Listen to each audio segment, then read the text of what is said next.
Your phone buzzes. You immediately check it. Nothing important, just a notification. But here's what happens next. Within the next 20 seconds, you'll check it again and again. Why? Because your brain has been engineered to feel anxious when you're not looking at what everyone else is doing. FOMO isn't just a feeling, it's a psychological weapon. And social media companies have weaponized it to destroy your mental health. In this video, I'm showing you exactly how FOMO works in your brain, why you can't stop checking your phone, and how to finally break free. Stay tuned. If psychology fascinates you, and you want to understand the real reasons behind human behavior, subscribe to this channel and hit the bell notification. We release brain science and psychology content every single week that actually changes your life. Let's go. Okay, so here's something most people do you wouldn't realize about FOMO. It's not just fear of missing out. That's way too simple. FOMO is actually a complex psychological state that combines fear, anxiety, social comparison, and addiction all into one devastating package. And here's the thing. You experience FOMO every single day. Maybe you're at dinner with friends, but you're checking Instagram to see what other people are doing. Or you wake up in the morning and immediately check your phone. Because you're afraid you missed something while you were sleeping. That's FOMO, the crazy part. It's not your fault. It's engineered. Social media companies have literally built FOMO into their platforms as a feature. They want you to feel anxious. They want you to keep checking. Because every time you check, you see ads. Every time you see ads, they make money. So in this video, we're breaking down what FOMO actually is, how your brain gets hijacked by it, why social media weaponizes it, and how to actually break free. Let's start. Let's start with the brain science. What's happening in your brain when you feel FOMO? First, you need to understand that humans have a fundamental need, the need to belong. This is hardwired into our brains. Thousands of years ago, if you were excluded from your tribe, you would literally die. No protection, no food, no survival. So your brain developed a system to make sure you're always included. That system is FOMO. When you see others having fun without you, your amygdala, that's your brain's fear center, activates. It sends a signal. Danger. You're being excluded. Everyone's having fun without you. Your brain doesn't know the difference between actual danger and social danger. To your primitive brain, exclusion equals death. So, what does it do? It triggers anxiety. It makes you feel uncomfortable. It creates this nagging feeling that you're missing something important. And the only way to make that feeling go away is to check. To see what everyone else is doing. To confirm that you're still relevant, that you're still included. But here's the problem. And this is crucial. Checking your phone doesn't actually solve the problem. It just temporarily relieves it. Because the moment you see someone else having more fun, doing something cooler, getting more attention, boom, the anxiety comes back. You see, there's another system in your brain involved here. The anterior insula. This is your brain's social comparison machine. It's constantly measuring you against others. And social media has turned this into a weapon. Your brain is literally comparing your life to everyone else's highlight reel, 24/7. And you're losing that comparison every single time. Because everyone's posting their best moments. Nobody's posting their boring Tuesday night alone on the couch. So your brain concludes, everyone else is having more fun than me. Everyone else's life is better than mine. Everyone else is more successful, more attractive, more interesting. And that triggers more anxiety, more FOMO, more checking. Now let's talk about how social media weaponizes FOMO. And I mean weaponizes. Because it's not accidental. Instagram, TikTok, Snapchat. They all have one thing in common. They're designed to trigger FOMO. Take stories, for example. Stories disappear after 24 hours. Why would they design it that way? Because it creates artificial scarcity. Your brain is like, if I don't watch this story in the next 24 hours, I'll miss it forever. I need to check now. It's genius manipulation, because it forces you to check their app constantly. Same with notifications. Every notification is designed to make you anxious. You get a notification, your heart rate goes up. You get a little dopamine rush when you check it. It's a Pavlovian response. Ring the bell, dog salivates. Notification pops, you check your phone. And the algorithm. The algorithm is specifically trained to show you content that makes you feel like you're missing out. If your friends are at a party and you're not, Instagram will make sure you see those photos immediately. Because they know that seeing happy people having fun without you creates maximum anxiety, maximum engagement. So now you're in this cycle. Notification arrives, anxiety spikes. You check your phone. You see everyone else having fun. Your anxiety gets worse. You check again. You scroll more. You see more people having more fun. And the cycle continues. This is what I call the anxiety FOMO cycle. And here's the thing, it's addictive. Your brain isn't just responding to real social danger anymore. It's responding to imagined social danger. You're creating false emergencies in your mind because you're comparing your boring reality to everyone else's highlight reel. And your brain is convinced you're falling behind, that you're missing out, that you're not good enough. And this is destroying your real relationships. Think about it. When was the last time you were fully present with someone? Really present, not checking your phone every 30 seconds. Probably a while ago. Because FOMO has taught you that what's happening around you is less interesting than what's happening on your screen. You're at dinner with friends, but you're thinking about what other friends are doing at another party. You're at that party, but you're looking at stories from yet another party. You're never actually present. You're never actually satisfied. There's always something better happening somewhere else, and this is poisoning your real connections. The irony is, you're so afraid of missing out that you're actually missing out on your real life. Social comparison is the engine that drives FOMO. Your brain is constantly comparing. Am I more attractive than her? Am I more successful than him? Am I more interesting, more accomplished, more worthy? And social media has turned this comparison into a 24/7 activity. There's literally no off switch.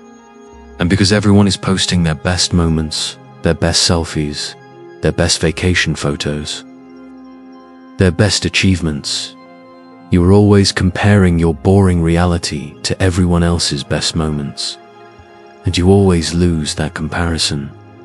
You feel inadequate. You feel like you're falling behind. You feel like you're not enough. And then you check more. You scroll more. You post more. Trying to create your own highlight reel. Trying to prove that your life is just as good. But it's never good enough. Because there's always someone else with a better photo, a better story, a better life. Let me give you a real example. This is Sarah. Sarah's 24 years old, works in marketing, has about 1,500 Instagram followers. One Friday night, Sarah stays in. She's tired. She has work on Saturday, so she decides to have a quiet night. But then she opens Instagram, and she sees her friends at an exclusive club downtown. She sees co-workers at a rooftop party. She sees her ex with a new girlfriend, both looking incredibly happy. Within 30 minutes, Sarah's anxiety is through the roof. Her mind is racing. Why wasn't I invited? Am I not cool enough? Why is my ex so happy without me? Is my life boring? Am I missing out on something important? So what does Sarah do? She gets anxious. She starts getting ready. At 11 p.m. on a Friday, when she was perfectly happy on her couch, she forces herself out to a bar, alone, because she can't stand the thought of being left out.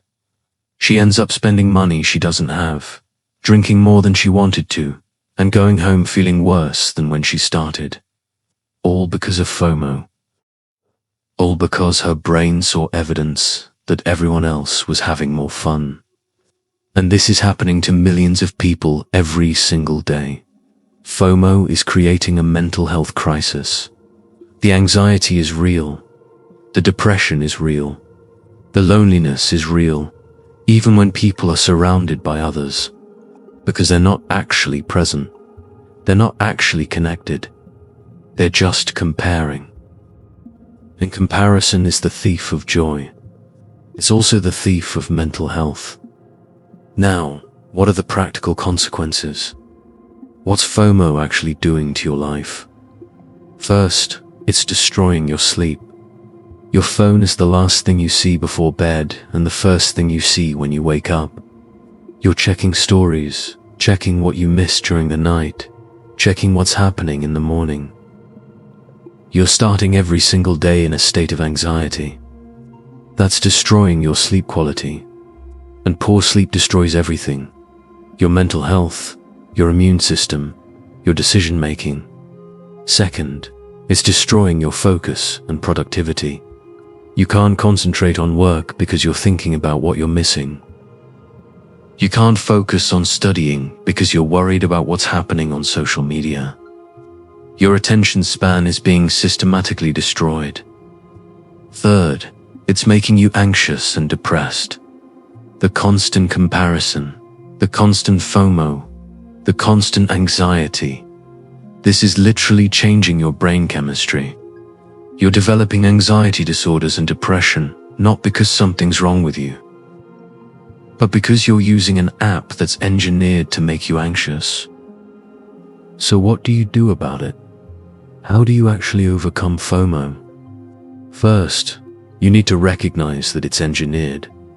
Your FOMO isn't because you're weak or broken or not cool enough. It's because you're using a platform that's literally designed to manipulate your brain. Once you understand that, you can start to detach from it. You can start to see Instagram and TikTok not as windows into your friends' lives, but as carefully curated highlight reels designed to make you feel inadequate. Second, you need to do a notification detox. Turn off all notifications, not just some, all, because every notification is a trigger. Every notification is engineered to create anxiety. And if you have to manually check the app instead of being alerted, you'll check less often. Third, you need to take regular social media breaks, not just one day. Extended breaks. A week off Instagram, a month off TikTok. And during that time, pay attention to how you feel. Most people feel significantly better within 3 to 4 days. Their anxiety drops, their mood improves, they sleep better. They realize how much FOMO was actually controlling them. Fourth, you need to prioritize real experiences over documentation. This is crucial. You're at a beautiful sunset with friends, and instead of enjoying the sunset, you're taking 47 different photos to post on Instagram. You're experiencing the sunset through your phone instead of through your eyes. Stop doing that. Put your phone away. Actually experience your life. because the experience matters more than the photo. And ironically, when you stop trying to document everything for social media, your life actually becomes more interesting. Because you're actually present. You're actually connected. Fifth, you need to follow different accounts. Unfollow the influencers and the perfect people and the highlight reels. Follow accounts that are honest, that show real life, that normalize struggle, that show people actually being human. Or better yet, just follow people you actually care about. Not celebrities, not influencers, not people you've never met. Just your actual friends and family. And finally, you need to change your underlying beliefs about what makes a good life. You need to stop believing that a good life is one that looks good on Instagram. A good life is one that feels good in reality. It's about real connections, not virtual followers. It's about real achievements, not likes on a photo. It's about real experiences, not documented moments. And when you start measuring your life by those standards, instead of by Instagram standards, Fomo loses its power. Because you're not comparing yourself to highlight reels anymore. You're evaluating your actual life based on actual criteria that matter to you. Now, here's the thing about FOMO that most people don't talk about. FOMO isn't actually about fear of missing out on things. It's about fear of missing out on being enough. It's about feeling inadequate. It's about not being good enough. And that's a much deeper issue than just putting your phone down. That's about self-worth. That's about identity. That's about understanding that your value as a person is not determined by how many likes your photo gets or how many people are following you. Your value is intrinsic. Your value is real. It doesn't change based on how many people saw your post yesterday. So here's what I want you to do. This week, I want you to notice your FOMO. Every time you feel the urge to check your phone, every time you feel anxious about what you might be missing, notice it. Don't judge yourself. Just notice. Because awareness is the first step. And then I want you to ask yourself, what am I actually afraid of missing? Is it real? Is it actually important? Or is it something that happened in a highlight reel that will be completely forgotten in a week? Most of the time, it's the latter. And once you realize the FOMO loses its grip, because you realize that you're not actually missing anything important. You're just seeing a carefully curated version of someone else's life. So that's FOMO. That's why you can't stop checking your phone. That's why you feel anxious when you're not looking. It's not because you're broken. It's because you're human. And you're using an app that's literally designed to exploit human psychology. But now that you understand how it works, you can take your power back. You can decide what you want to pay attention to. You can decide what kind of life you actually want to live. And it doesn't have to be the life that looks best on Instagram. It can be the life that feels best in reality. And that's what actually matters. If this video resonated with you, please like it, subscribe to the channel, and hit the bell so you miss future videos on psychology and brain science that actually change your life. Next week, I'm breaking down the psychology of contentment, how to actually feel satisfied with your life. And it's not about having more, it's about wanting differently. Don't miss it. See you in the next one.